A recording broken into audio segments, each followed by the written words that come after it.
Buenas tardes. En los anteriores videos habíamos hablado sobre la educación en otras partes del mundo y habíamos establecido algunas referencias de cómo eran estos sistemas educativos en otras partes. Hoy vamos a referirnos específicamente a Finlandia y diciéndole que en un principio es un pequeño país de aproximadamente 5 millones y medio de habitantes y este país tiene su punto de inflexión, su punto de desarrollo cuando se produce la caída de la Unión Soviética. Hasta ese momento, Finlandia tenía tres o cuatro industrias o cuyos productos se exportaban a la Unión Soviética, que se referían a los cables de acero, goma, papel y una pequeña industria electrónica en la ciudad de Nokia, en Finlandia. Cuando se produce esta caída de la Unión Soviética, sus exportaciones naturalmente también cambian y entonces tiene que tomar decisiones y decide vender todas las industrias que tenía como para poder resarcirse y poder comenzar a estructurar su economía. Vende las demás industrias, salvo la industria electrónica que está ubicada en Nokia. Y esa pequeña industria electrónica, inclusive quiere ser vendida a Ericsson, la sueca Ericsson, y no la quiere comprar porque naturalmente tenía un pequeño valor, no era muy importante. Y entonces decide en ese momento hacer o tomar una decisión sumamente importante, que es apostar a la educación, a la innovación y al desarrollo, apostar sobre todo a la creatividad. Entonces pone todos sus esfuerzos en esa pequeña industria electrónica que después, sin mayores detalles, llega a ser lo que es hoy Nokia, o sea, el mayor productor mundial de aparatos telefónicos y de sistemas de telefonía móvil.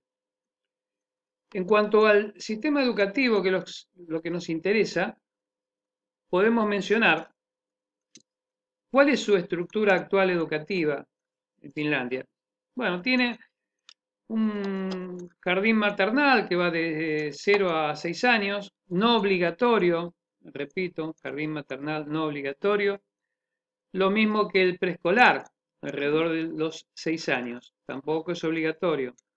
Recién la obligatoriedad comienza a partir de la escuela básica, que tiene una escuela integral, una escuela primaria, entre los 7 y los 12 años, y una secundaria inferior que va entre los 13 y los 15 años.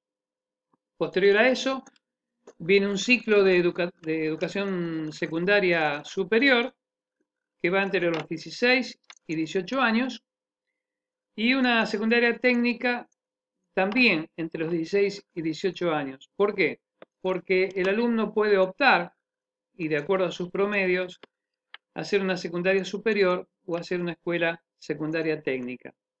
Y posteriormente el ingreso a la universidad que se produce hasta los 19 años.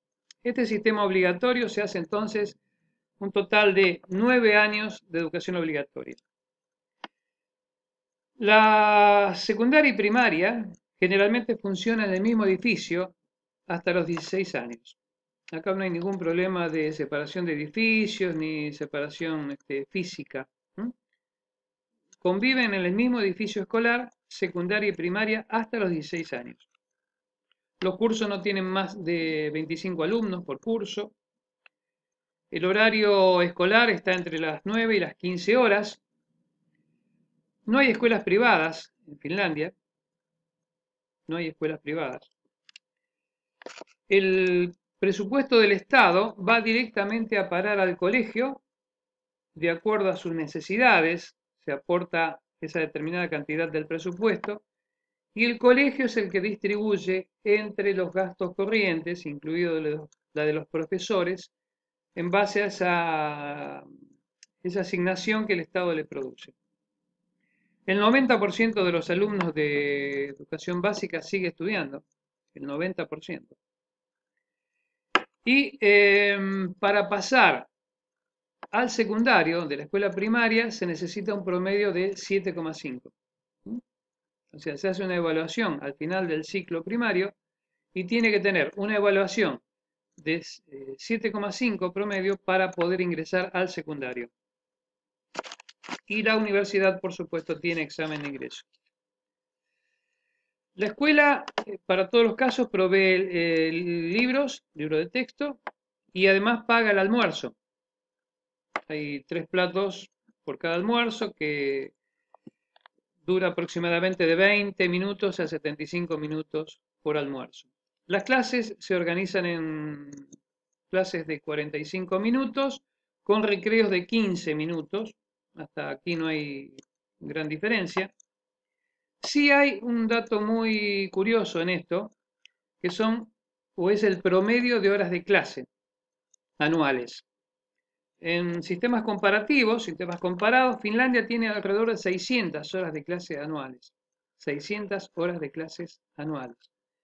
Los Estados Unidos tienen alrededor de 1000 horas asignadas anuales, horas lectivas efectivas, mientras que algunos otros países que pertenecen al ámbito de la OCDE, o sea, que esos países que participan en los exámenes PISA, andan alrededor de las 700 horas de clase.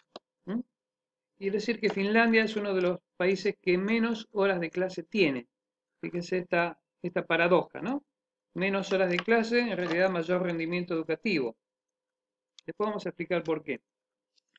El sector docente tiene un sueldo inicial aproximadamente de $3.300 mensuales. Cada curso, cada grado se compone de 3 maestros, uno titular, una maestra ayudante y una maestra especial que tiene como un cuartito al lado del aula. Entonces la clase se desarrolla a partir o a cargo de la maestra titular, una maestra ayudante que va recorriendo las distintas mesas, va ayudando al chico si tiene alguna dificultad, y si al finalizar la clase algún chico tiene dificultades en lo que se enseñó, la maestra auxiliar o la maestra especial le ayuda al chico a comprender las cosas que se ha quedado retrasado. Tiene también un sistema, un software que se llama Wilma, que es el que permite a los docentes comunicarse permanentemente con los padres. Además, el ingreso a la carrera docente es muy exigente y se extrae o se selecciona de los mejores promedios de la secundaria. La exigencia profesional es de una licenciatura para los grados de estado inicial o de nivel inicial y una maestría en los restantes grados. E inclusive en la secundaria tienen que tener también maestrías especializadas. Y solamente en la universidad, no solamente maestrías, sino que algunos prefieren un doctorado también. ¿Qué hacen en los tiempos libres? Preparan las clases, trabajan en la mejora de la escuela, trabajan con la comunidad, asesoran a estudiantes y aproximadamente de 6.000 solicitudes de ingreso a la Universidad de la Educación, solamente se aprueban 1.000. En cuanto a la evaluación de los profesores, se hace cada 3 años y los evalúan un panel de 8 auditores, un experto internacional y académicos extranjeros. ¿Qué parámetros se utilizan?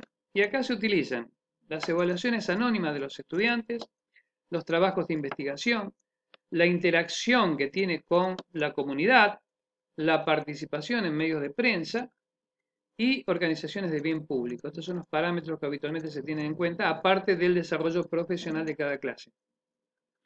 En resumen, las 10 claves de la educación en Finlandia son las siguientes. 1. Los docentes son muy valorados. Esa es una profesión muy valorada por la población en general. Tiene alta calificación social. 2. La educación es pública y gratuita entre los 7 y los 16 años. Educación pública y gratuita. 3. El reparto del presupuesto se hace por escuela y por necesidad. De acuerdo a la escuela, de acuerdo a las necesidades que tiene, se le asigna o el Estado le asigna el presupuesto correspondiente. El currículum es común a todos, pero es flexible. Cada escuela o cada profesor lo puede adaptar. 5. La educación se personaliza al ritmo de cada alumno. Es decir, no se hacen clases masivas, sino que se trata de ir acompañando el ritmo de aprendizaje de cada alumno. 6. Las jornadas lectivas son más cortas, o sea, se le da más importancia al juego y al descanso. Se le da un espacio un poquito más grande. Las horas lectivas son pocas en relación a todos los demás sistemas del mundo. 7. Preparar la clase es parte de la jornada laboral. Es decir, que dentro de la jornada laboral también se realizan las planificaciones, se realiza el ordenamiento, se realizan la planificación diaria, el programa. 8. Se evita la competencia. No hay exámenes hasta el 5.º grado. Y cuando se produce el informe a los padres, este informe es cualitativo. No es cuantitativo. No se le anuncia al padre qué promedio tiene, ni cuánto le falta. ¿Sí? 9. Se premia la curiosidad y la participación. Esto se incentiva mucho. La creatividad, la participación, el intercambio. En el último año, sobre todo, se ha hecho un reordenamiento de la currícula, siendo más participativos y orientando más hacia un aprendizaje por proyectos en común.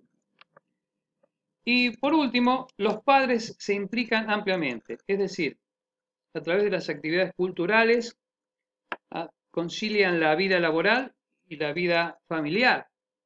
Es decir, hay mucha participación y mucha interacción entre los padres. Esto quiere decir, en definitiva, que Finlandia es un caso de éxito educativo, no es el único. Después vamos a ver en posteriores videos que vamos a ver otros países que son totalmente diferentes, que han utilizado otros métodos u otros sistemas y han tenido igualdad de éxito educativo. Gracias.